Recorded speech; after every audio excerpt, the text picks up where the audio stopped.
Hi, I'm Jonathan Weinberg, and this is Drawing with Fountain Pens, where I look at art and design and fountain pens. You don't have to be an artist to get something out of this, but you do have to love fountain pens. We pay our storytellers here. It's lovely. But my stories are free. And your presence much too dear. I'm kind of excited because I just got back from a few days ago, got back from the Baltimore Fountain Pen Show. Good morning, Baltimore. Every day's like an open door. Every night is a fantasy. Every sound's like a symphony. And it was 3 days from March 1st to March 3rd, 2024, outside of the Baltimore Washington Airport at the Marriott. That's where they held the pen show. It's put together by Bert Osser and his team. He's a very nice guy. He's very friendly. And the Marriott, it's kind of your standard airport hotel. It has it's indoor swimming pool, which I use, but nobody else seemed to use, and a nice sort of area where people socialize, and a bar, and some seminar rooms. Not that big a hotel, very very sort of generic, I would say, but it works well. And there are a lot of fast food restaurants, all that kind of stuff you get around near the airport,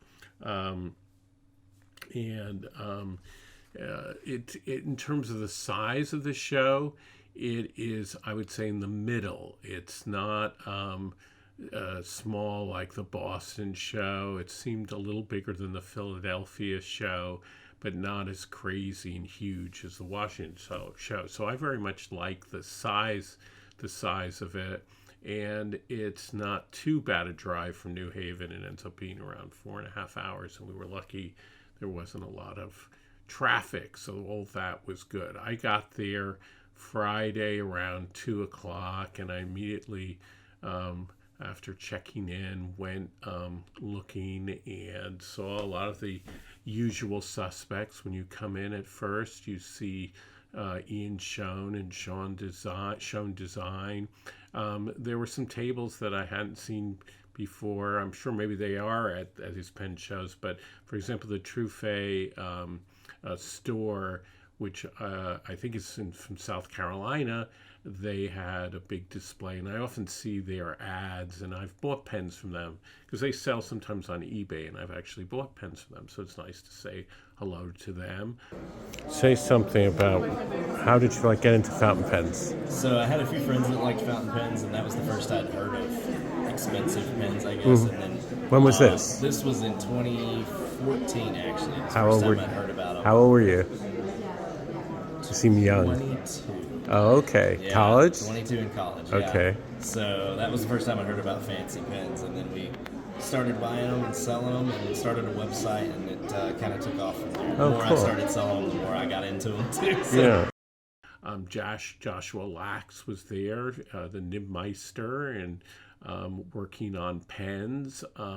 He had recently just been doing some things with Michael's Fat Boy, which is makes these really interesting aluminum pens, and he has been doing some nibs for them. And I talked to, I guess, Michael, a pen owner. I mean, that's the great thing about pen shows, is that you get to talk to the actual people who make the pens that you buy. There aren't a lot of hobbies or modern tools that you can buy where you get to talk to the actual people who make the tools. I stopped in very early on to talk to Aldolphus Smith, who's the owner of Darail Pens, and this is my second pen that I've gotten from him. His pens are really beautifully made, and they're very reasonably priced. I really like this pen, and it was nice to see him again. I went over to Jonathan Brooks, who is sort of the premier person for making pen blanks and pen resins for so many other companies, but he also sells his own pens. Over the years, I've bought several pens from him and said hello and looked at what he had to offer. I actually had not seen before that he actually also makes versions of his pens that are pocket size. So he had some of those among the pens. I don't think last time he had those, so that was kind of interesting to see. I spent some time with Paul Enro, and I bought what he had very inexpensively were these Lamy 25P pens. These are vintage from the 1970s. I bought two of them because he gave me this really good deal for two. And they write really well, as it turns out. I spoke to the people at the Karas Pen Company. I have, over the years, bought a few of their pens. Here I am at Karas. Is it Karas or Karas? Karas. Karas Pen Company. Oh, okay. Yeah. So, would you mind just like a little thing about how you started this company? Well, we were a job shop, machine shop when we started. Okay. And then we always wanted to branch into building our own products. Right. And we built some iPhone cases and some other miscellaneous stuff. And Right. then got into pens about 10 or 12 years ago. Right. Used Kickstarter to kind of jumpstart that, and then just turned into normal residual sales from then on. Right, and then so it wasn't like you were a fountain pen maven and you just No, wanted... we actually started with non-fountain pens. I see. With click pens and a bolt action rollerball pen, and then fountain pens came a couple years later.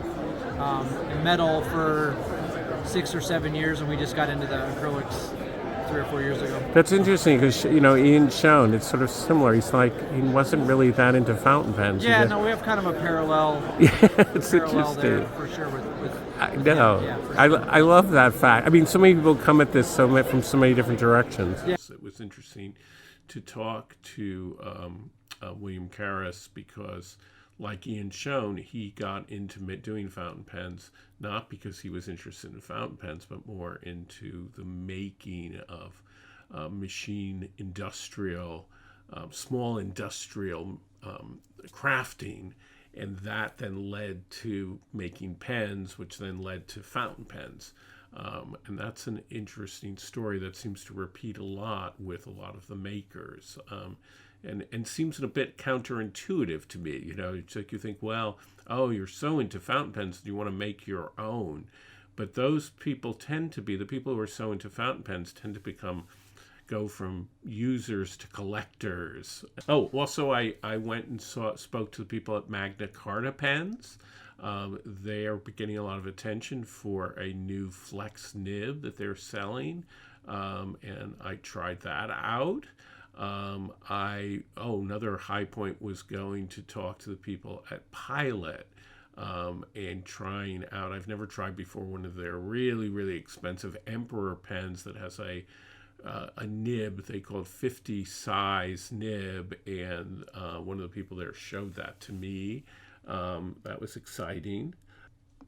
Friday night, there was an after hours event that was run by Joshua Lax. He was kind of the master of ceremonies, and he got several people, collectors and dealers like David Isaacson or the artist Scott Jones or Paul Enro, who is the editor of the Fountain Pen Journal and is a dealer, and Josh himself, several other people, brought some pens and they shared it with the audience. But we sat at different tables and we got to try out the different pens, and then we moved from table to table so that people could get different experiences and meet each other. And it really was a delightful and an interesting evening that really sort of broke the ice. Really terrific that people like Josh are willing to do this. They're not making money on this. They're doing it for the love of the hobby. It's just terrific. So Saturday, I came back in the morning, and at 11 o'clock, there, it opens at 10. If you buy a VIP ticket, it gets you in an hour early. But I didn't feel like that was really necessary since I had been there on Friday. The way that pen shows tend to work is Friday tends to be less busy because people are at work. And a lot of times serious collectors, they come on Friday, and that way you have more time to talk to dealers and see what's available before the rush. Since I had done that, I didn't feel like I needed to be on Saturday, get in there an hour early. So I didn't, do the VIP ticket. So on Saturday at 11 o'clock, there was a lecture on the history of the pilot vanishing point, or as it's called in the rest of the world, the capless pen, that really starts in the 1960s and continues to this day and is very popular, but has taken on so many different versions. The person who gave that talk was David Rzeszotarski. I'm sure I'm ruining the way you're supposed to pronounce his name, but he did a really great job of going through all the different kinds of variations of pens and all the different colors. I really love the fact that he had this beautiful Japanese banner that he displayed. I wish I could have one like that. One of the highlights was that I was sitting next to Terry of Drawing and Scribbling, who also has a YouTube channel, that's what it's called. And we both introduced each other, and we talked about the how hard it is to sort of start up your own YouTube channel and get subscribers, since that was fun. Sunday morning was, for me, the highlight of the weekend. I got to participate in Richard Binder pen smoothing workshop. This started at 8:30 in the morning. Now, in order to be a participant, you had to sign up on February 16th at 9 a.m. I had put it in my calendar. I was there, I think, at 9 a.m. And I found out later that I was the 9th person to sign up, even though it was 9:01, I think, when I got in. So in the first few minutes, it was already sold out. Richard ran the workshop with the help, again, of Josh and of Linda Kennedy.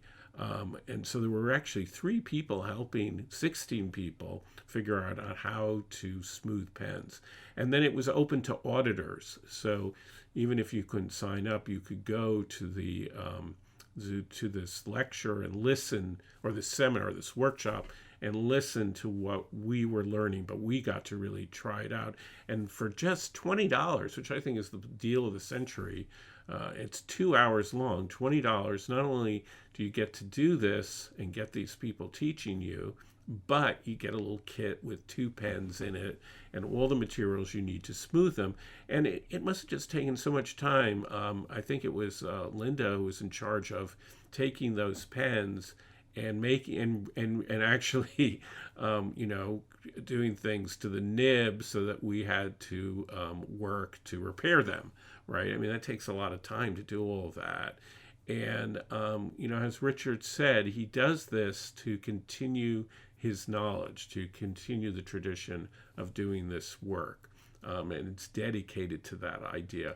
Clearly nobody is making money on this, and it's such a privilege because Richard is really the foremost expert and has written all these different books on how to repair pens, how to smooth pens, the history of pens. So it is to me such an incredible thing to be able to to really learn from the master. And it just speaks to the fact that fountain pens have become a really huge hobby, but it's not so big that you can't just sort of meet all the people who are involved. And I think that's just such a great thing.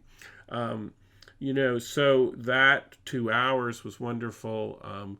In the midst of all this, I didn't spend all my time looking at fountain pens. Baltimore is very close to Washington, D.C., so Saturday afternoon with my husband, we went to the National Gallery and we met friends at a restaurant.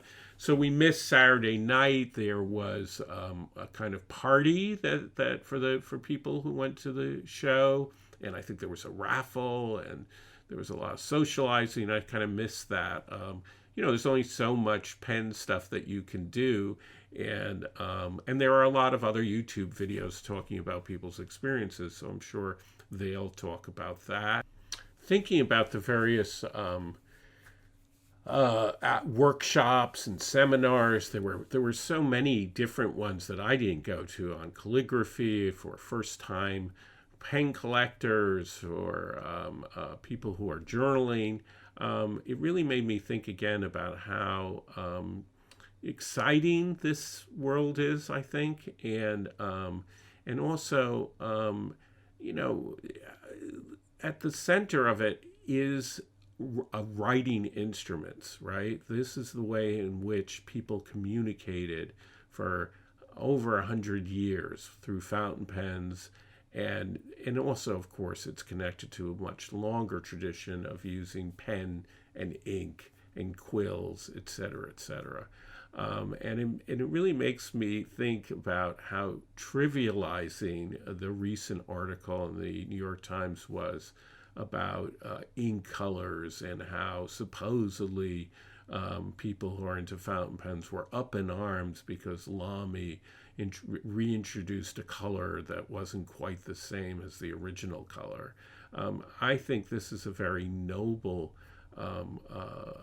hobby, and and what people are doing, like Richard Binder and Joshua Lax, are saving, preserving beautiful artifacts that really are connected to the history of writing, and it's something that really is a noble undertaking, and really this is what the New York Times should be focusing on, not talking about fountain pen collectors as if they were silly people who care only about about rare ink colors and whether they're slightly different.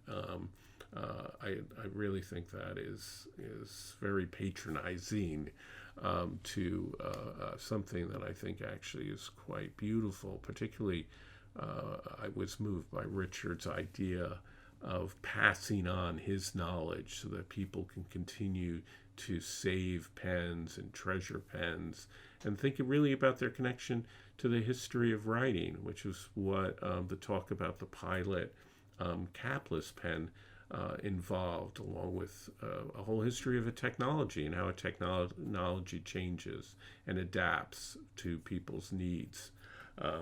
Okay, well, anyway, again, I strongly recommend, if you love this fountain pens, that you give a fountain pen show a chance. The first one I ever went to, really, I found really intimidating. But now, a year later, pretty much a year later, and I'm going to them, and I really feel comfortable, and it's so marvelous to be able to sort of know people and talk to people. But it requires, not being intimidated, not, realizing you don't have to buy a pen if you talk to one of the people. People love talking about their pens, even if you don't buy something, and, just participating, just going. So thank you. I hope this is useful, and I will see you next time. As always, please subscribe.